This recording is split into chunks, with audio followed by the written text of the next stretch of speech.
L'avantage, si tu mets la photo, c'est qu'au moins, l'employeur, quand il va te voir à l'interview, il t'a déjà vu, quoi.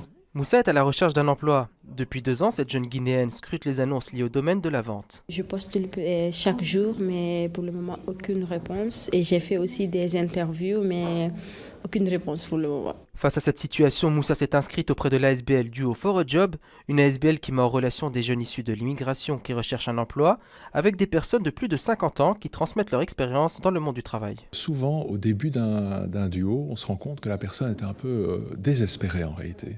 Et donc il y a vraiment un travail de remonter la confiance en soi, l'estime de soi, parce que ça joue dans une recherche d'emploi, dans un interview. Et puis alors après, il y a tout le reste évidemment, hein. Il y a préparer une belle lettre de motivation, un beau CV, préparer un interview, comprendre un peu ce qu'attend l'employeur.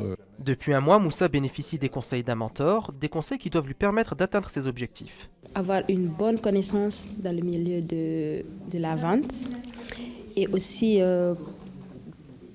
me débrouiller un peu au niveau du langue du néerlandais.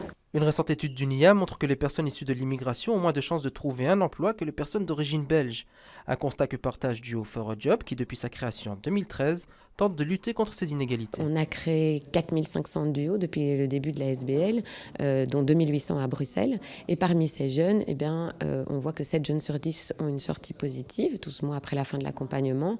Et parmi eux, 5 jeunes sur 10 trouvent un travail, minimum de 3 mois, donc on ne compte pas l'intérim. Et puis 2 sur 10 supplémentaires trouvent encore une formation ou un stage. D'ici la fin de l'année 2024, la SBL a pour objectif de créer encore 2000 duos.